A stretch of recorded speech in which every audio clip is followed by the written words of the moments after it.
Bonsoir à tous et à toutes. Merci d'avoir fait le déplacement. Merci à nos intervenants d'être venus pour cette conférence sur comment inclure les personnes en situation de handicap dans le cabinet.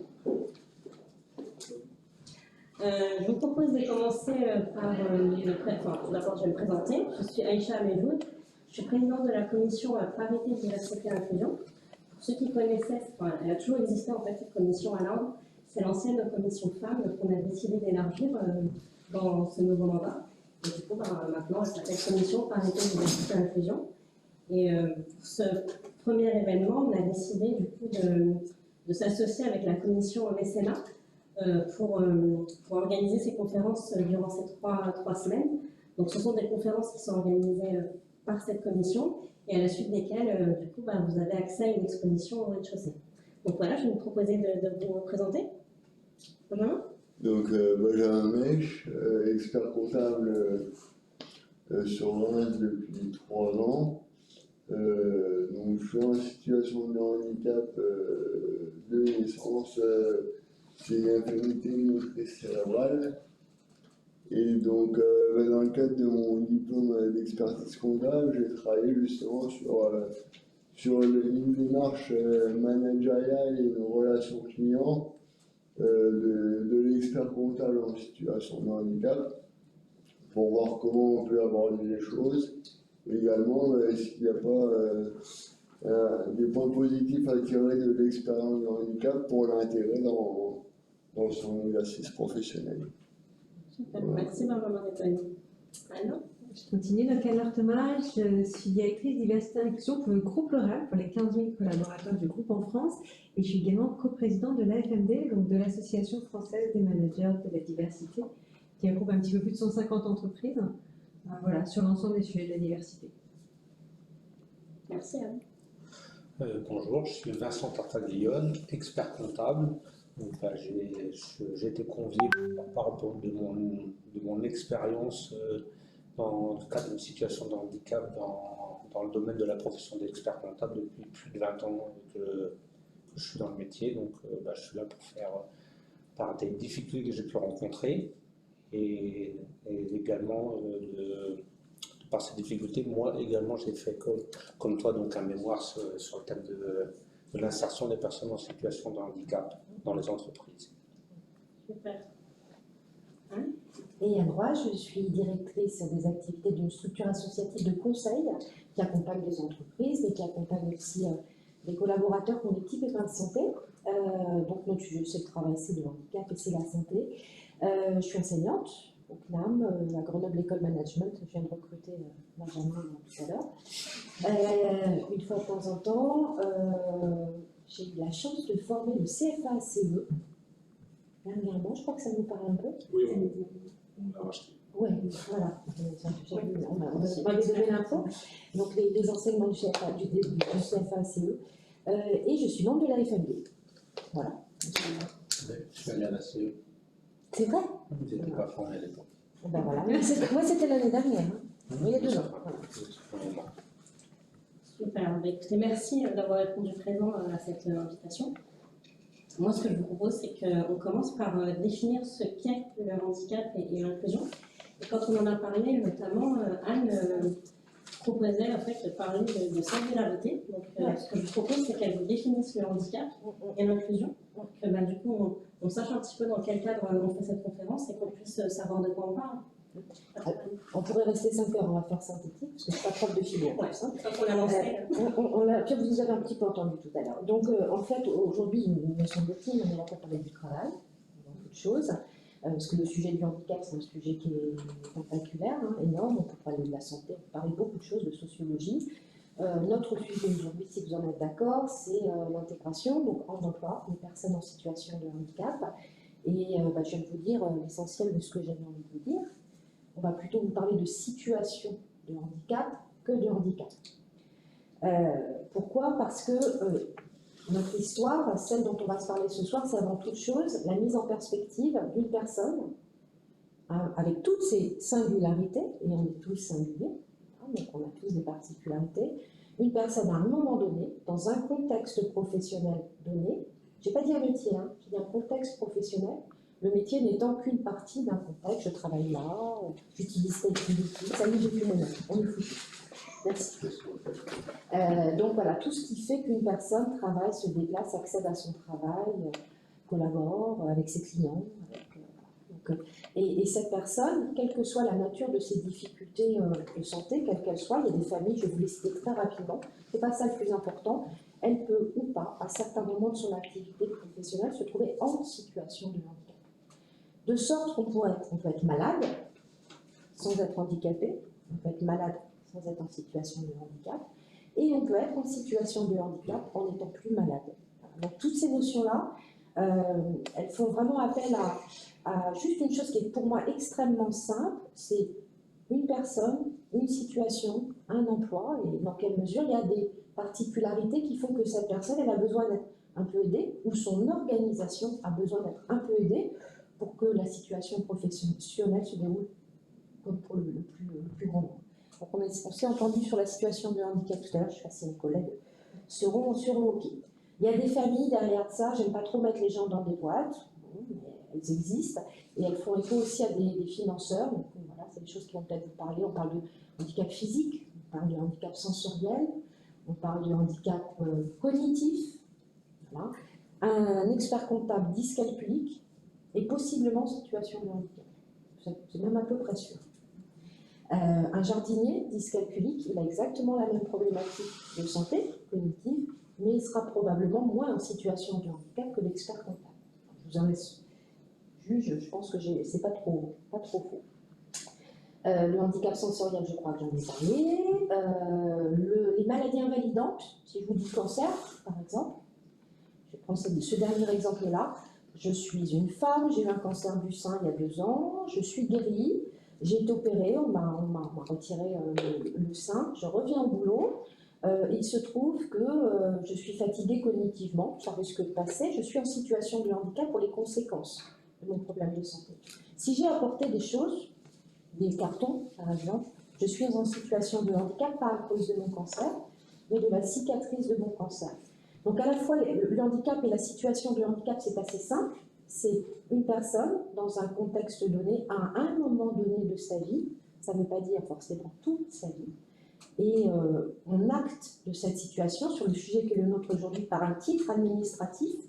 Ce n'est pas la partie la plus drôle, on ne rentrera pas dans les détails, mais ce document administratif que vous voyez peut-être circuler ou dont vous pouvez avoir besoin permet de donner un certain nombre d'avantages pour l'entreprise et pour la personne.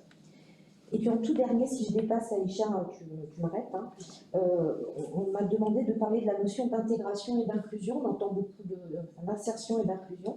Donc là, je vais lire, je suis désolée pour ne pas dire de bêtises. Comme vous l'avez pu entendre tout à l'heure, j'ai trouvé une définition qui m'apparaît pas trop mal. Donc, dans les 2 cas, il s'agit de voir la société de 2 manières. La première, c'est voir la participation sociale d'une personne en situation de handicap de 2 manières. La première, c'est l'intégration. Donc l'intégration, je vais vous dire, c'est à la personne avec un handicap de s'adapter ou de se réadapter. Le handicap survient en moyenne à l'âge de 47 ans. C'est une personne sur 2 dans sa vie. Et dans 8 fois sur 10, ce sont des handicaps invisibles. C'est beaucoup de personnes quand même, hein. Donc de s'adapter ou de se réadapter à la société par l'intermédiaire de structures spécialisées qui visent à rétablir ou compenser ces fonctions défaillantes, qu'elles soient physiques, je ne refais pas mentales, on en parlera probablement tout à l'heure, psychiques. Il y a beaucoup de personnes qui souffrent aujourd'hui de difficultés psychiques, quel que soit le métier. La société dans son ensemble ne change pas. Si elle espère s'intégrer, la personne doit se normaliser, faire l'effort de s'ajuster au système existant. Donc ça, c'est la première notion. Et puis, il y a la deuxième qui est l'inclusion. L'inclusion, quant à elle, cherche prioritairement à transformer la société. Elle vise à lever les obstacles à l'accessibilité pour tous aux structures ordinaires. Donc on est plus dans une notion, on se dit tout le monde est singulier, la société doit s'adapter à tout. Et justement, je reviens sur ça. Alors, du coup, tu peux nous expliquer comment est né ton département, et je pense que justement, c'est pour intégrer toutes ces personnes singulières, tes collaborateurs au sein de l'OREL. Alors, il est né bien avant moi parce que ça fait 4 ans maintenant que je travaille pour le groupe L'Oréal. Avant, et j'avais le plaisir de travailler, on essayait de retrouver avec Anne parce qu'on avait travaillé ensemble, mais c'était dans ma vie précédente au sein du groupe Lacoste. Donc là, ça fait 4 ans, c'est 25 ans en fait que le groupe L'Oréal travaille sur toutes les thématiques de la diversité et donc sur le handicap. Moi, ce que j'ai essayé de faire sur la France, parce que Scott France, c'est de structurer en fait les sujets avec 6 sujets prioritaires. Il y a 25 états de discrimination en France, 24-25 selon. On ne peut pas travailler sur tous les sujets de manière vraiment équitable au nombre de temps. Donc j'essaie de prendre les 6 prioritaires pour le groupe, ce qui résonnait le plus, sachant que je fais un peu des gros paquets. Dans les paquets, on trouve plusieurs critères, comme dans l'égalité entre les femmes et les hommes. On va retrouver plein de sujets comme la rémunération, la mixité, l'état de grossesse également.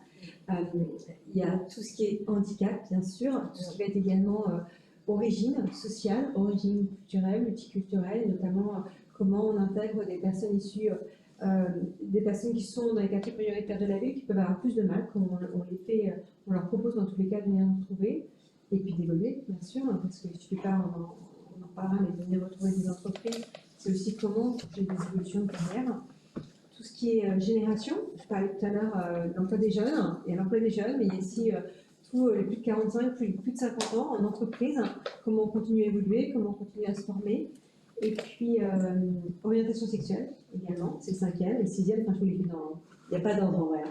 Et le 6e, c'est tout ce qui est apparence physique, qui est un sujet que je trouve essentiel, sachant qu'il y a beaucoup d'intersectionnalité, c'est-à-dire qu'on peut être une femme, on peut être une femme enceinte, une femme enceinte, lesbienne, noire, voilà, enfin, tout se croise.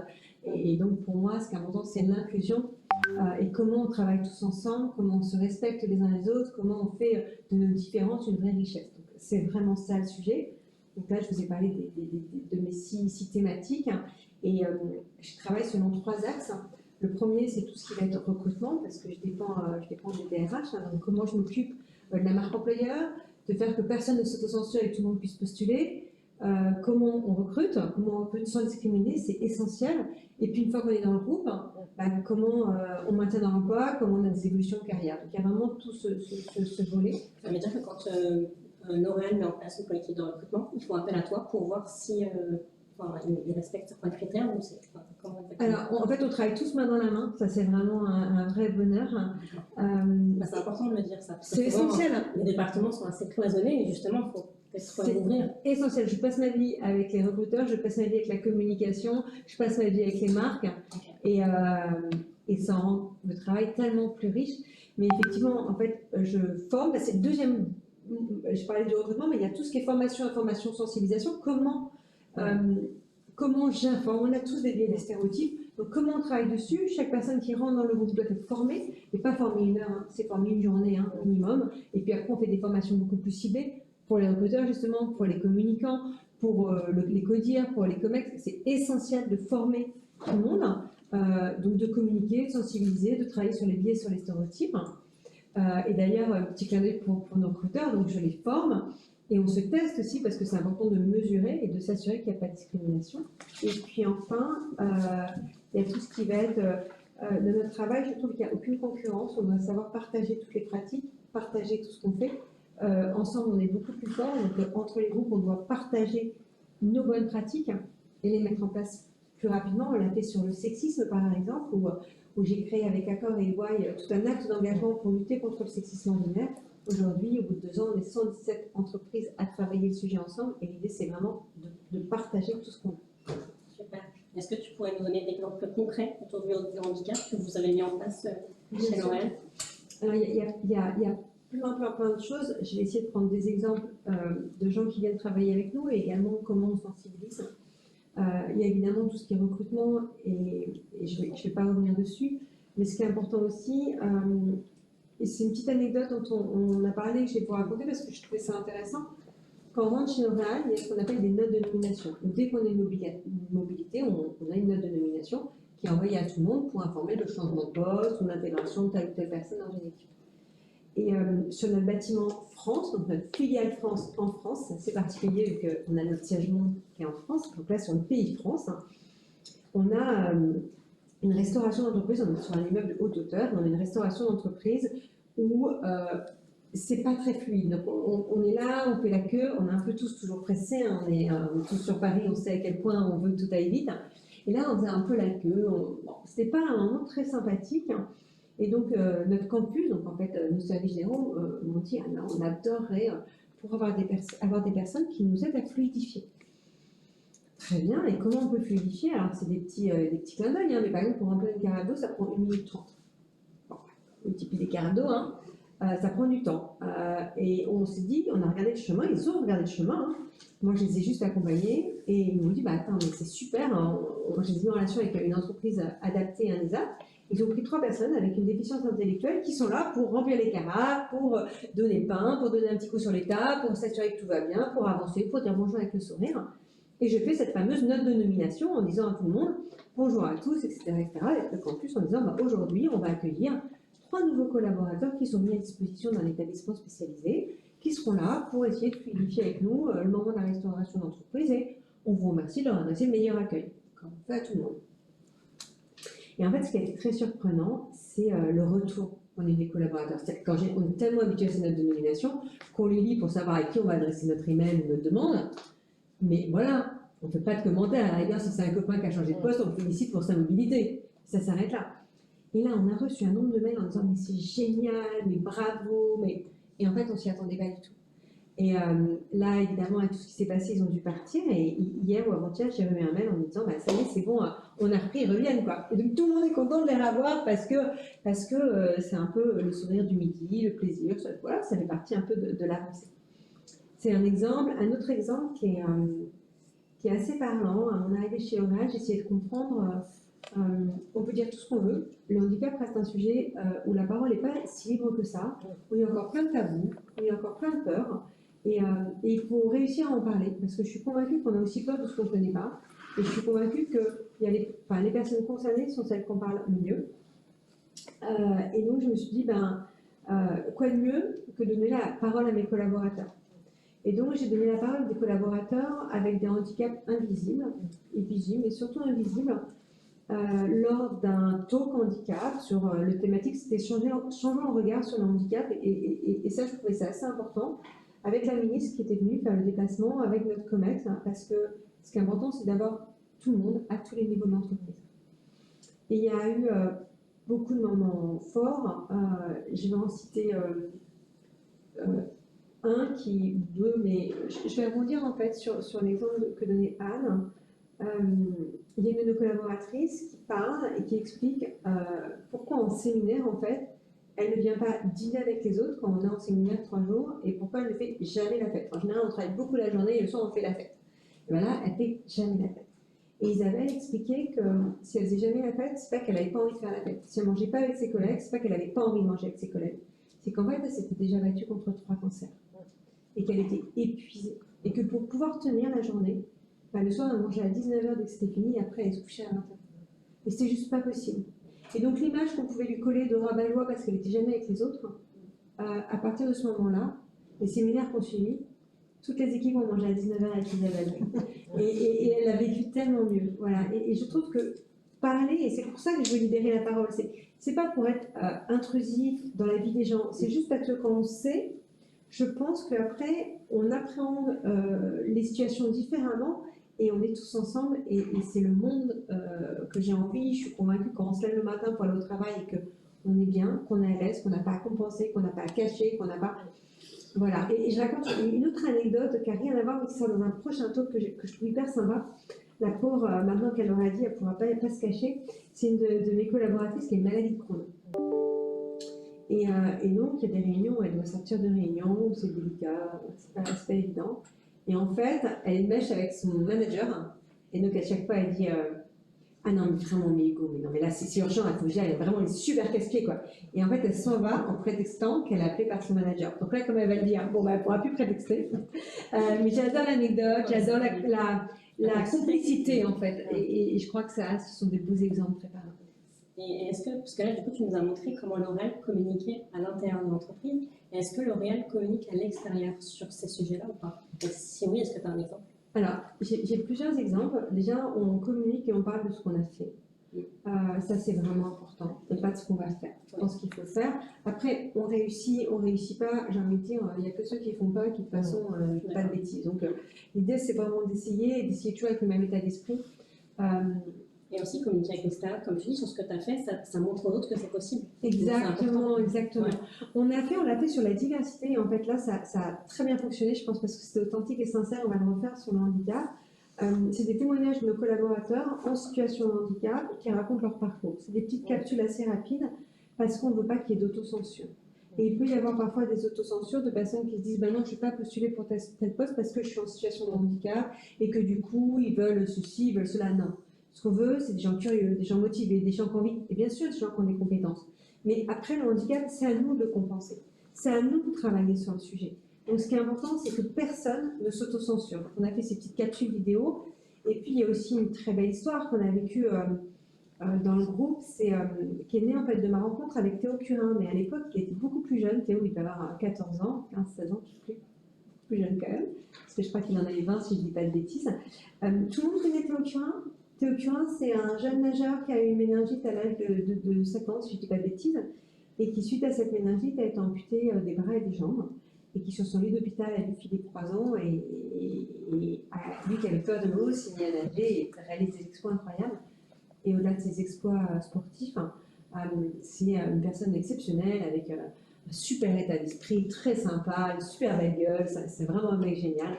Et, quoi ? Il est mannequin. Et ouais, en fait, justement, on parlait avec Théo. Et à l'époque, je lui ai dit, mais attends, t'es amoureux de la mer, t'es amoureux des océans. On a nos marques qui s'engagent sur des causes, et dans nos marques qui s'engagent sur des causes, on a Biotherm qui s'engage sur la préservation des océans. Et donc, je les ai présentés. Et c'était le début d'une très belle aventure qui n'aurait jamais dû durer aussi longtemps, mais en fait, c'est ça aussi les belles rencontres, c'est que ça se poursuit. Et donc, Théo représente la marque Biotherm avec la préservation des océans, l'amour de l'eau, et c'est ça les belles aventures, et c'est les plus belles aventures parce que ce qui est important, c'est la personne en fait. Je suis d'accord avec toi. Du coup, Benjamin, tu as rebondi sur ce que disait Anne-Laure. Je te propose de nous donner un petit peu ton expérience. Comment tu as réussi à aller jusqu'au diplôme d'expertise? Est-ce que ton handicap, c'était plutôt une force? Et comment aujourd'hui tu vis? Alors du coup, moi je pense que vis-à-vis du handicap, c'est pas le handicap qui est une force, parce que c'est quand même assez plutôt un atout. Mais par contre l'expérience de réussir à faire les choses en prenant en compte les besoins liés au handicap, c'est ça qui permet en fait de se créer un système où quand il y a une difficulté, enfin, quelque chose qui ne tourne pas comme ça pour être honnête, on va tout de suite se mettre dans un engrenage où on cherche à trouver la solution, à chercher ce que j'appelle un itinéraire bis pour réussir à faire ce qu'on a envie de faire, parce que l'essentiel finalement vis-à-vis du handicap, c'est pas tellement de surmonter le handicap, parce qu'il faut pas tellement lui donner plus d'importance qu'il peut en avoir, mais l'essentiel c'est de savoir ce qu'on a envie de faire. Alors, passer le diplôme d'expertise comptable, faire de la randonnée, faire du sport, pourquoi pas faire du cirque ou chanter. Enfin, c'est ça l'essentiel, et après il faut se demander comment on va pouvoir réussir à y parvenir.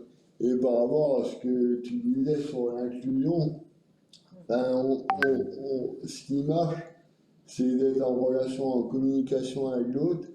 Et en fait, l'affaire, l'inclusion, c'est l'affaire de l'ensemble des personnes qui veulent monter quelque chose, qui veulent faire quelque chose ensemble. C'est à la fois la personne, qu'on va dire valide, de poser des questions, d'essayer d'être à l'aise avec son interlocuteur, et également la personne handicapée de prendre en compte les appréhensions de son interlocuteur et de jouer le jeu voilà, l'idée c'est qu'on fasse des choses ensemble et on prend en compte bien entendu le handicap. Et pour ça, il y a besoin de dialogue, il y a besoin de casser les tabous, de peut-être des fois faire des bourdes sur certains sujets. Mais bon, c'est pas grave, l'essentiel, c'est d'avancer ensemble. Et je pense aussi sur le handicap, ce qu'il faut bien avoir en tête, c'est que les choses ne sont pas figées. On ne peut pas dire, bon ben ça je peux pas faire, allez hop, c'est terminé la vie, et de cloisonner les choses. Dans beaucoup de cas, on se rend compte que finalement les déficiences de handicap peuvent être repoussées. Bon, il y a des choses assez irréversibles, une amputation, bon, ça ne repousse pas, on est d'accord. Mais par contre, sur les handicaps neurologiques, rien n'est figé. À un moment, il y a peut-être une impossibilité, mais par la suite, sur un malentendu, des fois, ça peut reprendre. Donc, C'est-à-dire, avec le temps, c'est le. il y a des miracles. Non, mais par exemple, moi, La volonté. voilà, la volonté, et enfin, dans mon cas, c'est de naissance, et mes parents m'ont demandé ben, qu'est-ce que j'aurais comme séquelles, donc ils savaient pas trop, peut-être que j'allais être débile, parce qu'il y a 30 ans, les handicaps mentaux, c'était des débiles. Ce qui était sûr, c'est que je ne marcherai jamais. Enfin, donc, l'erreur de diagnostic, ça peut arriver. Mais c'est sûr qu'il faut toujours se laisser la possibilité de faire ce qu'on a envie de faire. Et ça permet justement, dans le cadre de l'expertise comptable, mon prof de licence, il m'avait certifié que je serais un expert comptable. Comment j'avais communiqué avec un client, c'était complètement hallucinant. Et donc, du coup, je me suis rendu compte qu'il m'avait donné le thème de mon mémoire. Et donc, c'est de cette manière-là où, justement, on peut voir les choses différemment. Et justement, est-ce que tu peux nous donner un exemple dans ta pratique du métier au quotidien, de ces fameux itinéraires bis que tu as mis en place pour justement parvenir à faire ton métier comme tes collègues en fait? Ah, voilà, en plus, je pense que dans notre profession, on est un petit peu on a une profession qui cherche sa résilience sur le fait où, bon, on le sait depuis des années qu'on va migrer ou qu'on migre vers des outils de conseil. Et que, moi, quand j'ai commencé dans la compta, bon, la saisie, ça va parler à plusieurs d'entre vous, c'est très compliqué pour moi au niveau de la dextérité. Donc, du coup, j'ai cherché à mettre en place l'ossérisation. Je suis incipient pour trouver des solutions. Et en fait, on est une profession où je pense qu'on a un peu du mal à quitter cet aspect de comptable, de production, parce que justement, il faut qu'on fasse un petit peu ce processus de deuil. Et on a un peu du mal à décoller du déni où on se dit, ben non, les missions traditionnelles, ça va encore exister un petit peu. Mais finalement, il faut vite faire ces étapes de processus de deuil pour arriver sur quasiment une nouvelle profession qui va muter sur l'accompagnement, le conseil. Et donc, moi, j'étais vite dans cette dynamique, vu que la saisie, c'était hyper contraignant, et puis c'était quasiment une source d'inemployabilité pour moi. Donc, il fallait vite que je sorte de ce système-là pour arriver plus sur du conseil, de l'accompagnement des collaborateurs. Et du coup, depuis que je suis manager, on a un système avec les collègues où ils voient les tâches qui leur prennent beaucoup de temps. Et en fait, on en parle et on essaie de voir comment on peut réduire ce temps, comment on peut faire évoluer la mission pour que ce soit meilleur en productivité pour nous. Et généralement, quand on est meilleur en productivité, ça nous permet d'apporter plus de valeur ajoutée aux clients. Et donc ça, c'est un système qui marche bien, où eux, ils vont essayer d'éviter que je fasse des choses qui me posent problème par rapport au handicap. Et de mon côté, on met en place des choses qui leur permettent d'aller plus loin dans ce qu'ils font. Donc du coup, encore une fois, c'est un échange entre les deux. C'est gagnant-gagnant en fait pour les deux. Ouais, voilà. Donc, et quand on est dans ce système-là, alors des fois on dit on oublie le handicap, mais en fait c'est pas qu'on l'a oublié, mais c'est qu'on l'a intégré, et en fait il fait partie du décor. Enfin, le piège, je pense, c'est de se dire, j'ai eu une expérience professionnelle un peu ratée, parce que le discours du manager, c'était du moment que tu es compétent, il n'y a pas de handicap. Mais ça renvoie où lui, il voulait que je m'intègre. Et il aurait bien aimé que je devienne valide, moi aussi d'ailleurs.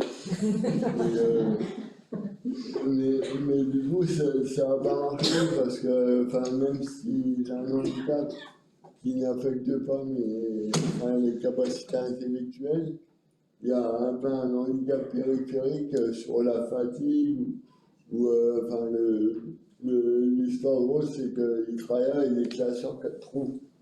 Alors moi, pour mettre une feuille dans une classe sur 4 trous, il me faut au moins 10 bonnes minutes. Et donc en fait, on était dans une situation complètement pathétique où voilà, je me retrouvais expert comptable à passer 10 minutes pour mettre une feuille dans le classeur. Et donc voilà, c'est... Ils ont changé avec la sœur. non, c'est moi qui ai changé de cabinet. Mais il n'y a plus de classeur Pas maintenant. mal. C'est là, comme tu disais, que les choses évoluent. Par contre, le métier d'avant, tu aurais plus handicapé que le métier de maintenant. Oui, c'est ça. Avec l'évolution, C'est pour ça que je dis tu les es dans une formations, en situation fait. de handicap et tu peux ne plus l'être. Non, Moins l'être. c'est vraiment ce que vous disiez, hein, la situation dans laquelle on est, qui fait que le handicap a un impact. Et justement, toi, Vincent, tu nous expliquais que toi, quand tu avais postulé pour ton poste, tu peux nous expliquer comment ça s'est passé parce que Je t'avais dit que moi, j'avais déjà fait les choses en amont. c'est ça, en fait. C'est impossible, je vais te dire pourquoi j'ai fait les choses en Tu vas leur amont. dire. Je vais dire à tout le monde, parce que moi, quand j'étais étudiant, pour dire que les stéréotypes, il n'y en a pas, même dans ceux qui sont censés nous accompagner. Dis quel handicap tu as, Vincent, parce qu'on ne sait pas, ça ne se voit pas. Comment? Dis quel handicap tu as, parce qu'on ne le voit pas. Visuel, par exemple. J'ai un handicap visuel, bon, moi je le vois en tout cas. Quand j'étais en première année de VECF, je m'étais dit, est-ce que vraiment finalement je vais pouvoir exercer cette profession? Donc je m'étais dit, à l'été, je vais essayer de faire un stage ou à faire un premier CDD pour voir comment ça se passera en cabinet. Donc j'ai fait appel aux associations qui sont censées accompagner, j'ai été dirigé vers Pôle emploi, qui m'a dirigé vers Cap emploi. J'ai une conseillère de Cap emploi qui m'a reçu, qui m'a demandé voilà, qu'est-ce que vous cherchez. J'ai dit voilà, je fais telles études, je vais faire une première expérience en cabinet. Alors là, elle m'a dit mais vous êtes malvoyant, vous êtes complètement trompé d'orientation, il faut totalement changer, il faut arrêter ce que vous faites, il faut faire quelque chose type kinésithérapeute. Ah bon? Sur les malvoyants, j'ai beaucoup vers des professions de kiné. Donc autant dire que là, j'étais cassé, j'ai même pas essayé de faire le stage tout cet été-là, mais j'ai réfléchi. Je me suis dit, c'est pas possible, je pense que je peux y arriver, je vais continuer. Bon, j'ai continué donc.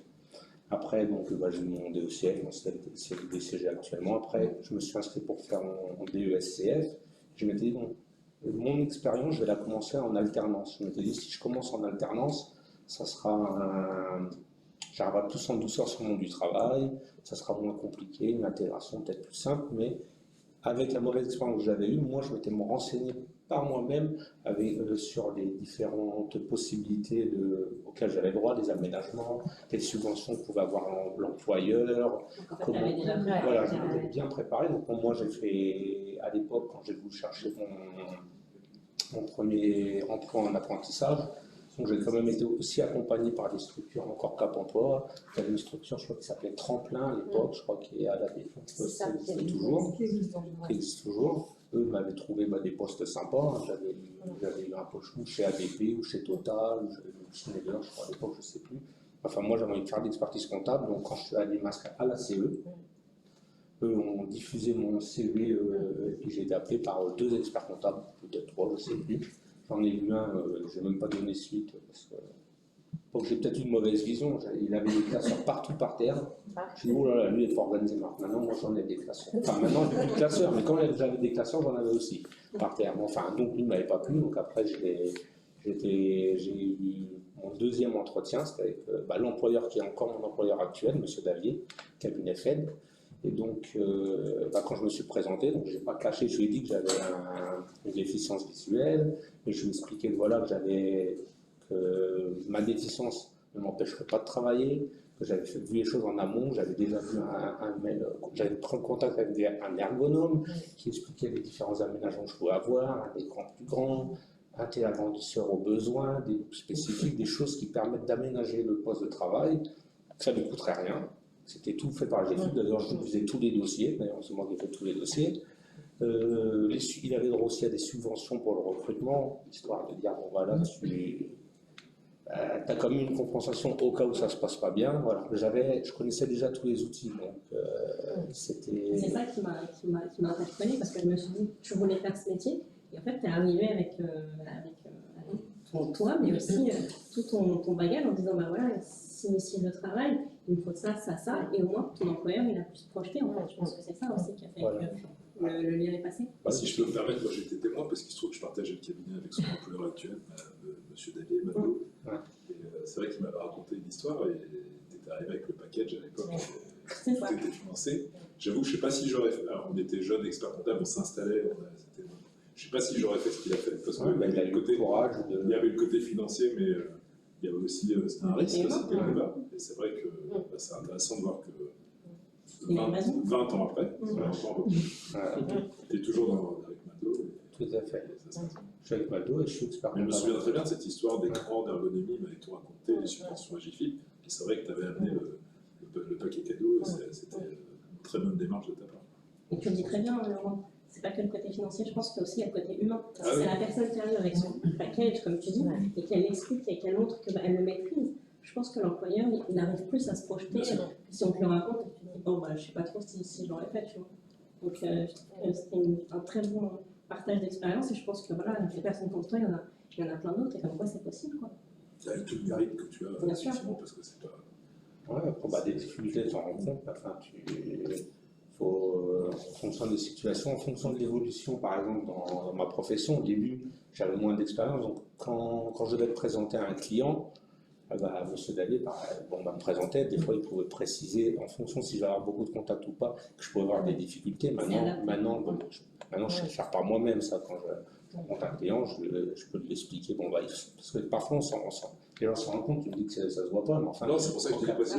Quand je travaille sur mon écran, quand je suis collé comme ça à l'écran, les gens se disent qu'est-ce qu'il fait, pourquoi il est dans son écran. En général, les gens, mets-toi plus loin, tu auras moins de problèmes de vue, tu verras.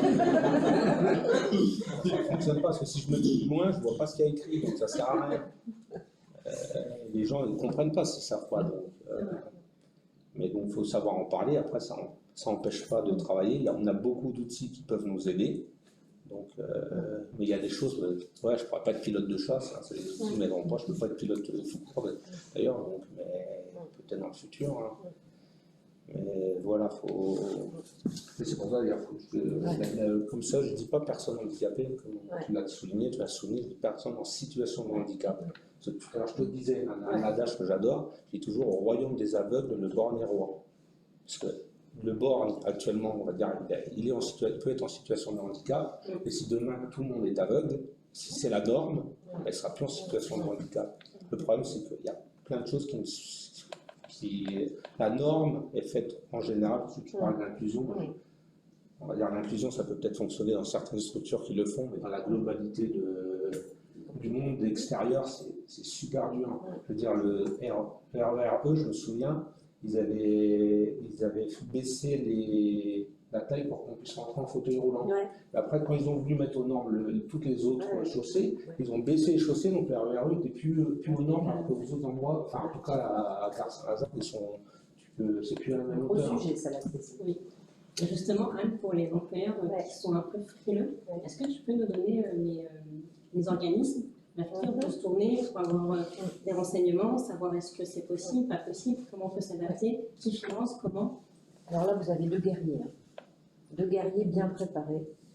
Et qui sont venus, je vais juste me permettre deux petites digressions. La première, c'est ce que tu dis, c'est que c'est toujours mieux quand on en a la possibilité et la capacité de venir avec des solutions et pas avec des problèmes. Bon. Sauf que ce n'est pas donné à tout le monde, puisque la plus grosse difficulté, que ce soit pour les demandeurs d'emploi, les étudiants, les collaborateurs, c'est l'accès à l'information. Et si vous avez cherché un peu, elle est un peu diluée, voire un peu complexe. Tout existe, tu l'as indiqué, tout est compensable, tout est finançable. Pour préciser, c'est un expert comptable de j'ai fait un mémoire là-dessus, où j'ai fait même j'avais pas une annexe comme ça avec tous les outils et tout ça, sauf qu'il n'est pas publié alors, parce qu'à l'époque, je n'avais pas donné mon accord pour le publier.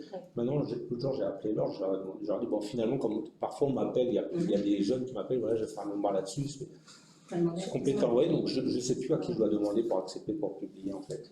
On enverra un mail. Parce que je veux bien donner mon accord, à l'époque, les jeunes. Merci. Donc le concept, avant d'aller, parce que vous expliquez que tout ce qui existe est gratuit en tant qu'employeur et aussi finançable pour les personnes en situation de handicap. Je vais tenter de vous parler un peu dessous, mais vraiment je suis nulle. Donc vous m'excusez d'avance si je fais une erreur de maths. Vous payez une contribution, quand vous en payez une. Le principe de la contribution, c'est qu'elle est redistribuée. Elle est redistribuée à vous, employeurs, qui avez besoin d'un soutien, qui avez besoin d'aménager, et elle est redistribuée aux personnes en situation de handicap qui ont besoin d'accéder à l'emploi. Donc cette notion-là de financière, elle est importante. Donc j'ai envie de dire que aujourd'hui, si vous voulez, tu vas voir, tu vas pas être content.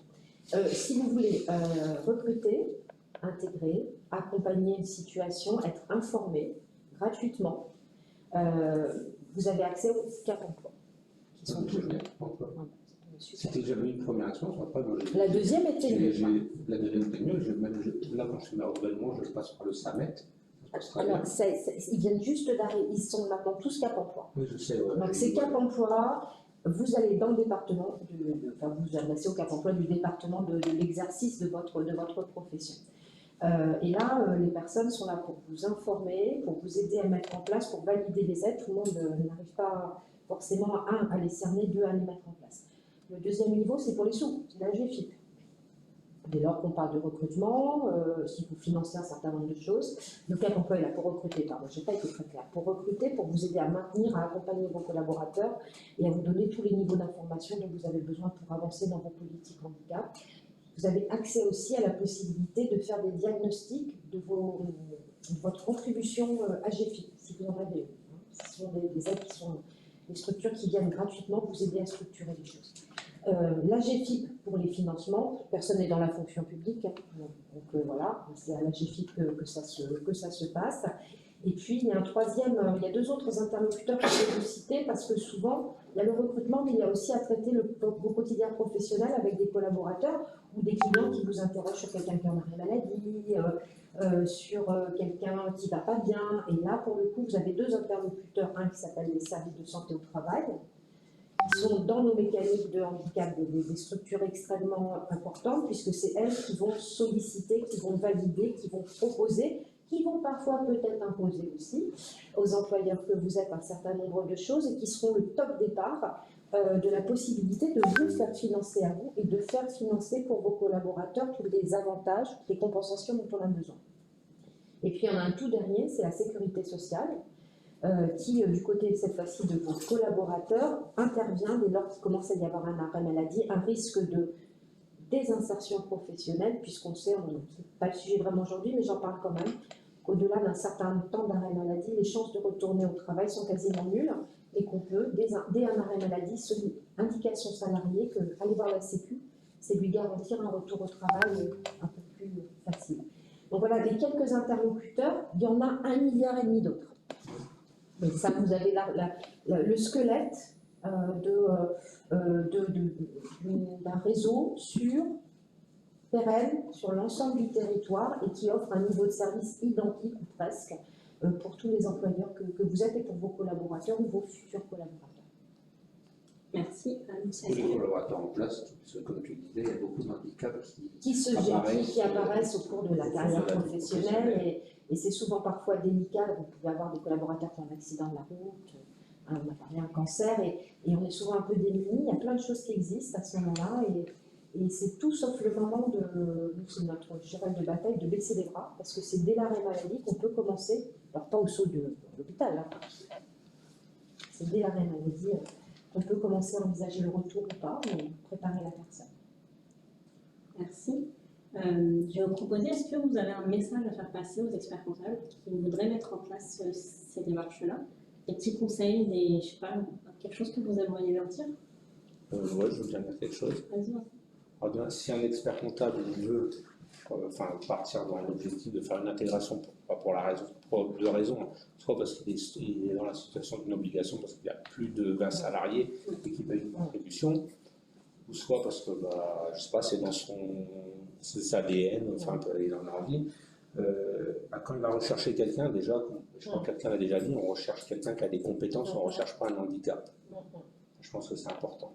Ensuite, c'est bien de sensibiliser en interne. Si on a déjà des salariés, les sensibiliser sur déjà le monde du handicap, qu'est-ce que c'est, les gens ne savent pas, s'imaginent, mais sans vraiment savoir. Ils ne savent pas que 80% des handicaps sont invisibles, que seuls, je crois, 15% des handicaps sont de naissance, acquis avant l'âge de 15 ans et une grande partie acquis après l'âge, qu'une situation peut être handicapante, alors qu'on pense que c'est un handicap, et alors que tu peux être face à quelqu'un que tu estimes qu'il y a un handicap, mais qui n'est pas en situation de handicap dans son travail. Alors, il y a plein de choses à expliquer en interne, des fois ça peut être par le biais de jeux, par le biais de questionnaires, par une information, il y a plein de méthodes. Ensuite, je pense que dans notre profession, il y a aussi un timing. Et je pense que, sincèrement, en période fiscale, ce n'est pas la meilleure période pour intégrer un collaborateur en situation de handicap. Parce que j'allais dire, dans tous les cas, ça génère des situations de handicap. Pendant la période fiscale, je pense que ce n'est pas la meilleure période, en tout cas. Donc, je vais juste rebondir sur ce que dit Vincent parce que c'est un super résumé. Et puis c'est aussi ne pas hésiter parce que c'est une rencontre. Donc on peut avoir peur quand on voit sur un CV qu'il y a un handicap. Il ne faut jamais hésiter. Il y a plein de belles rencontres. On a souvent peur de ce qu'on ne sait pas. Dans plein de cas, ce qu'on disait, le handicap est invisible. Moi, je trouve que parfois, le fait de le cacher, la plupart du temps, on va être comme ça invisible. Si on n'emballe pas, ça peut créer des quiproquos. Je vais juste vous donner un exemple. Moi, j'avais une collaboratrice, je ne comprenais pas. Il y a des moments où je faisais des comptes rendus géniaux. Puis il y a des moments où j'avais des comptes rendus, vraiment, ça ne tenait vraiment pas la route du tout, quoi. Et à un moment, je me suis dit, c'est pas possible, on ne va pas continuer. Je vais lui parler. Donc je lui parle, je dis, mais qu'est-ce qui se passe là? Est-ce que tu peux m'expliquer? Je ne comprends pas là. Et en fait, elle m'a dit, je ne sais pas te le dire, mais je suis sourde d'une oreille, donc suivant où je suis, j'entends ou je n'entends pas la réunion. Et donc, c'était une très belle aventure pour nous deux, parce qu'après, moi, je ne retiens jamais quel côté c'est. Donc après, je lui disais, je sais pas, bon, c'est bon, je fais des petits clins d'œil, et puis voilà, et c'était toujours parfait après, parce qu'elle m'entendait, tout simplement. Et donc, ne pas lire, vouloir compenser, ça amène aussi des fois à des situations qui sont délicates, donc des deux côtés, j'ai envie de dire, il ne faut pas avoir peur, c'est une belle rencontre, il ne faut pas avoir peur non plus d'en parler, en tous les cas, d'éviter les quiproquos, parce qu'après, on arrive sur des situations qui sont parfois compliquées, alors que tout simplement, si on les donne la parole, si on dit les choses, si on les exprime, ça peut être beaucoup plus simple. Ouais. Moi, je dirais qu'il ne faut pas confondre l'incapacité et l'incompétence, qui sont vraiment deux sujets qui sont différents. L'incompétence, vous êtes confrontés, tous. La solution elle est managériale, c'est l'erreur de casting, c'est formation, c'est ça derrière. L'incapacité au sens de notre sujet aujourd'hui, qui est le handicap, c'est tout à fait différent. Ça peut être compensé par des aides techniques, humaines, financières ou organisationnelles. Ça peut être aussi une erreur de casting. Et en tout cas, il faut se poser les bonnes questions et pas penser que quelqu'un n'est pas bon. Voilà, se poser les questions parfois un petit peu autrement. Avoir la bonne question pour avoir la bonne réponse. Je m'inverse. Je vous remercie. Je voulais, pour moi, vraiment, l'intégration dans les cabinets des personnes handicapées, ça amène effectivement de la différence. Une société ou une entreprise, elle évolue que à la marge, que grâce à la différence, c'est comme ça qu'on veut. Et c'est surtout de parler de ses besoins, de ses capacités. Ça incite également l'ensemble des collaborateurs à en parler l'intérêt, c'est de remettre la relation humaine au centre des cabinets d'expertise comptable. Et à l'heure de la dématérialisation, la numérisation, on pourrait penser que ce qui est important, c'est d'avoir le bon logiciel au bon moment. Et finalement, l'enjeu de cette mutation-là, elle va être de faire évoluer les gens et être centré sur la personne.